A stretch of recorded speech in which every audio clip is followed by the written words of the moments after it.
Hello everyone, so welcome back to part 2 of chapter number 5 Union and its territories।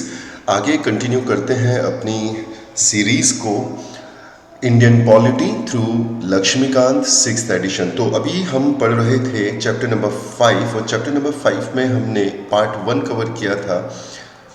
Chapter का नाम है union and it's territories.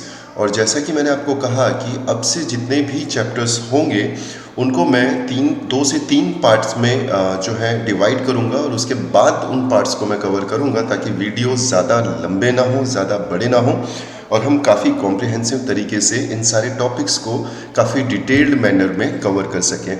तो part 1 हमने कर लिया था। पार्ट 1 में हमने देखा था कि किस तरीके से आर्टिकल 1 में बातें लिखी गई हैं, आर्टिकल 2 में क्या लिखा है, आर्टिकल 3 में क्या है और आर्टिकल 4 में क्या है, राइट। किस तरीके से स्टेट फॉर्म होता है अकॉर्डिंग टू आर्टिकल 2, किस तरीके से स्टेट फॉर्म होता है अकॉर्डिंग टू आर्टिकल 3 और आर्टिकल 2 और आर्टिकल 3 में क्या डिफरेंसेस हैं, ये भी हमने अपने पार्ट 1 में कवर किया। पार्ट 1 यानी इस वीडियो के पार्ट 1 में हमने कवर किया। उसके बाद आर्टिकल 4 हमने पढ़ा। आर्टिकल 4 में हमने देखा कि किस तरीके से पार्लियामेंट को ये पावर दी गई है कि पार्लियामेंट जब चाहे तो स्टेट ऑर्गेनाइज कर सकता है, रीऑर्गेनाइज कर सकता है, राइट। तो उन सारे क्लॉजेस के बारे में हमने बात करी आपके प्रीवियस लेक्चर में। आगे हम बात करेंगे, पार्ट 2 को हम स्टार्ट करेंगे और इसमें हम एक बड़ा सवाल एड्रेस करेंगे and that question is, does the power of parliament to diminish the areas of a state under article 3 include also the power to cede Indian territory.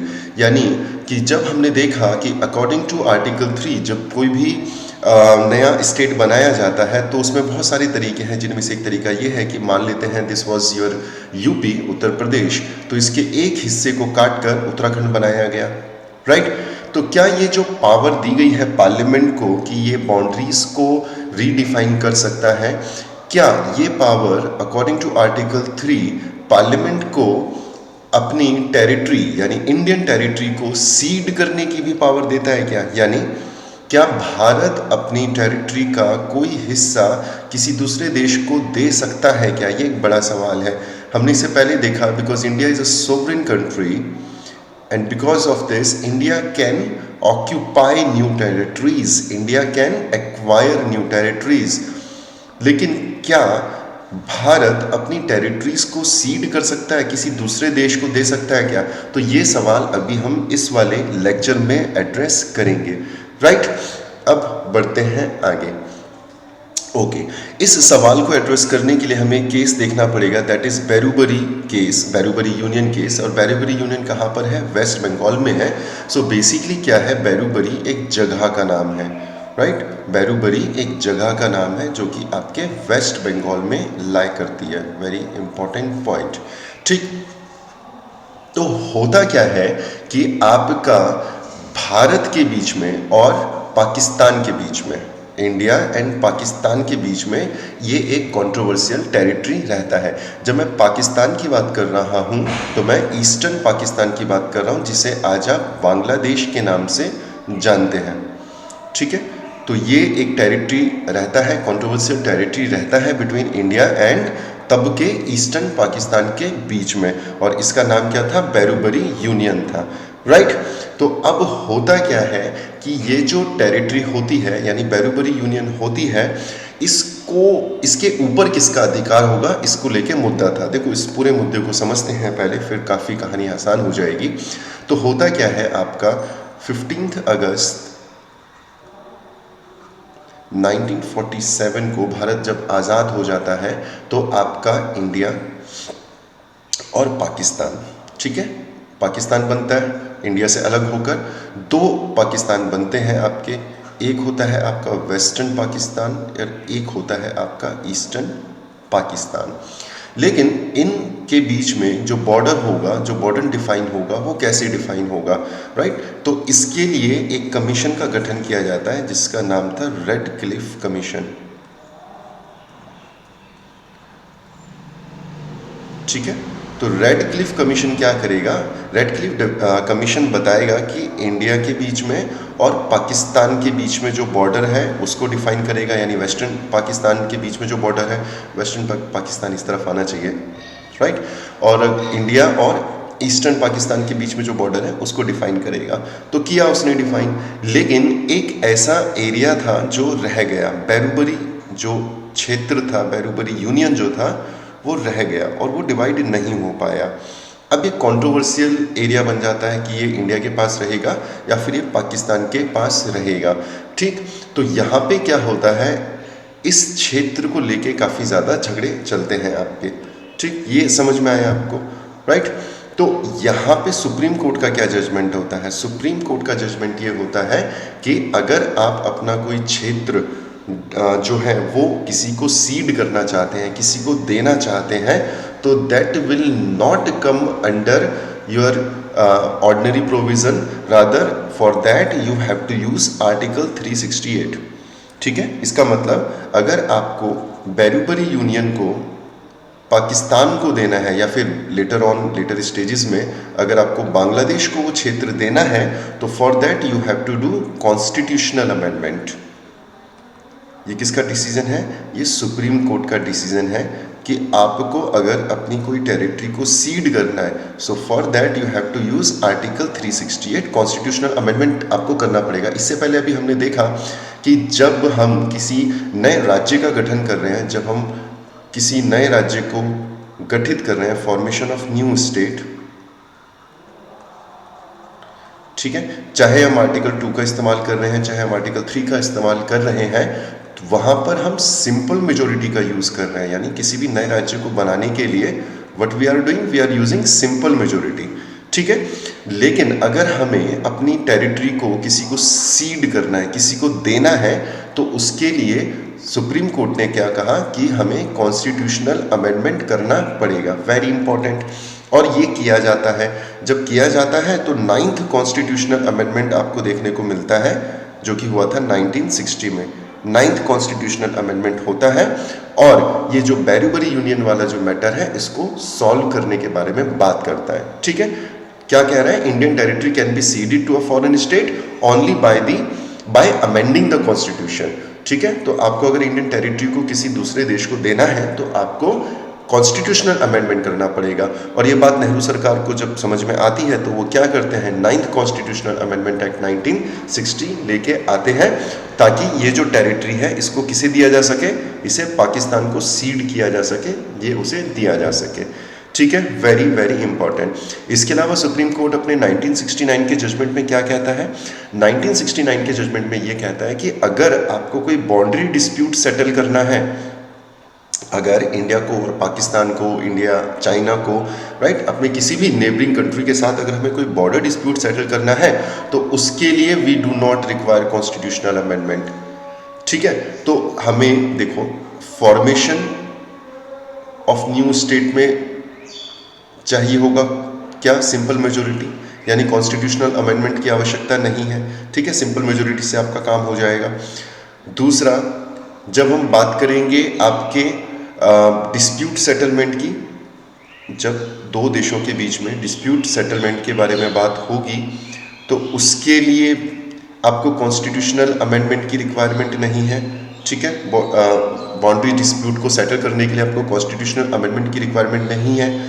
लेकिन जब आपका भारत देश अपनी टेरिटरी को सीड करेगा, दूसरे देश को देगा, चाहे वो ईस्टर्न पाकिस्तान हो, जिसे आज आप बांग्लादेश के नाम से जानते हैं, तो उस पर्टिकुलर केस में आपको कॉन्स्टिट्यूशनल अमेंडमेंट करना होगा। You have to use article 368। ये किसका जजमेंट है, ये सुप्रीम कोर्ट का जजमेंट है, ठीक है।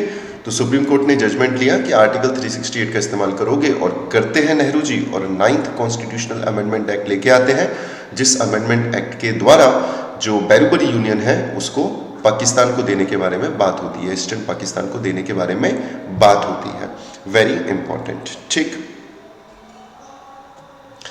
अब बात करते हैं यही मुद्दा जो है जिसके बारे में हमने बात किया था। तो अभी तक हमने देखा कि अगर आपको अपनी टेरिटरी सीड करनी है, अगर आपको अपनी टेरिटरी देनी है, तो उसके लिए आपको आर्टिकल 368 का इस्तेमाल करना पड़ेगा, कॉन्स्टिट्यूशनल अमेंडमेंट आपको करना पड़ेगा, ठीक। तो ऐसा ही एक एक्ट होता है 2015 का, आपको थोड़ा बहुत अगर याद हो, करंट अफेयर्स अगर आपने पढ़े हो, तो आता है आपका 100th constitutional amendment act of 2015, जहां पर भारत और बांग्लादेश के बीच में एक्सचेंज ऑफ टेरिटरीज होता है। ठीक है, अब ये होता क्या है समझो, देखो तो होता क्या है आपका, ये है आपका ईस्टर्न पाकिस्तान और ये है आपका इंडिया। ठीक है, और इन दोनों के बीच में एक बॉर्डर है, लेकिन कहीं कहीं पर ये बॉर्डर इतना ईजिली डिमार्केटेड नहीं किया गया है और कुछ ऐसे क्षेत्र हैं जो कि एक्सचेंज्ड हैं।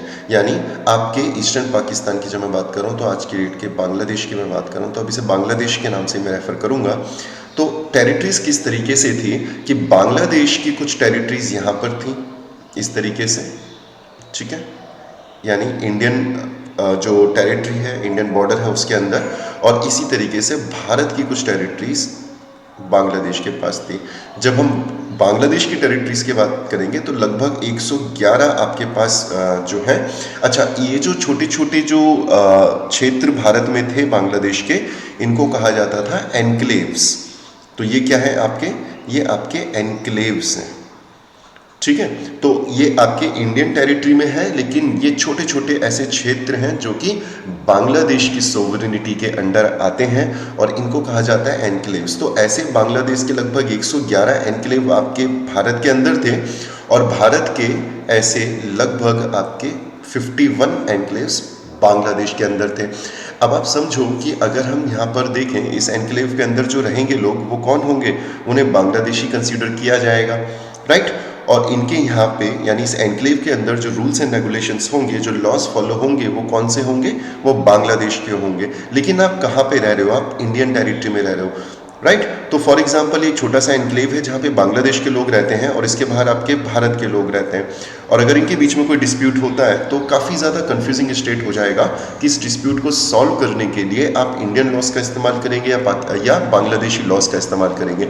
तो काफ़ी सालों तक ये मामला जो है ये जो पेंडिंग चल रहा था, और 2015 में क्या होता है, 100th कॉन्स्टिट्यूशनल अमेंडमेंट आता है, 100वां संविधान संशोधन 2015 आता है, और ये देश अपनी अपनी जो एनक्लेव्स हैं उनको एक्सचेंज कर लेते हैं, और इस तरीके से ये जो सालों से मुद्दा चलता आ रहा था, इस मुद्दे को दूर कर दिया जाता है। तो आपसे पूछेगा अगर कि 100th constitutional amendment act of 2015 किस चीज़ से रिलेटेड है, तो ये इंडिया और बांग्लादेश के बीच में जो एक्सचेंज ऑफ एनक्लेव्स हुआ था उससे रिलेटेड है। ठीक है, तो इंडिया ने कितने एनक्लेव्स दिए, इंडिया ने 111 एनक्लेव्स दिए बांग्लादेश को, और बांग्लादेश से अपने को कितने मिले, 51 एनक्लेव्स मिले। ठीक है, वेरी इंपॉर्टेंट। इसके अलावा एक छोटा सा क्षेत्र था लगभग 6.1 किलोमीटर का, जो कि दोनों में से किसी की टेरिटरी में नहीं था, अनडिमार्केटेड एरिया था, अनडिमार्केटेड बॉर्डर था। इसको भी इसी कॉन्स्टिट्यूशनल अमेंडमेंट के द्वारा सॉल्व किया जाता है।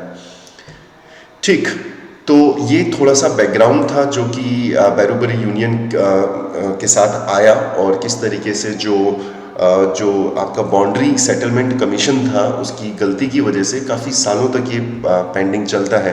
अभी हमने जिक्र किया कौन सा कमीशन था, रेडक्लिफ कमीशन, जिसको ये जिम्मेदारी दी गई थी कि वो इंडिया और पाकिस्तान के बीच में बॉर्डर ड्रॉ करे। और उस वक्त दो तरह के पाकिस्तान थे, वेस्टर्न पाकिस्तान और ईस्टर्न पाकिस्तान, और ईस्टर्न पाकिस्तान और इंडिया के बीच में टेरिटरी जो थी जिसका नाम बैरोबरी यूनियन था, वो रह जाती है, वो डिस्कस नहीं हो पाती है, राइट। उसके बाद फिर 1958 में नेहरू नून एग्रीमेंट आता है, और नेहरू और नून के बीच में जो एग्रीमेंट होता है 1958 में, वो क्या डिसाइड होता है, वो ये डिसाइड होता है कि बैरोबरी यूनियन जो है आधी इंडिया को दे दी जाए और आधी जो है वो ईस्टर्न पाकिस्तान को दे दी जाए, यानी बांग्लादेश को दे दी जाए।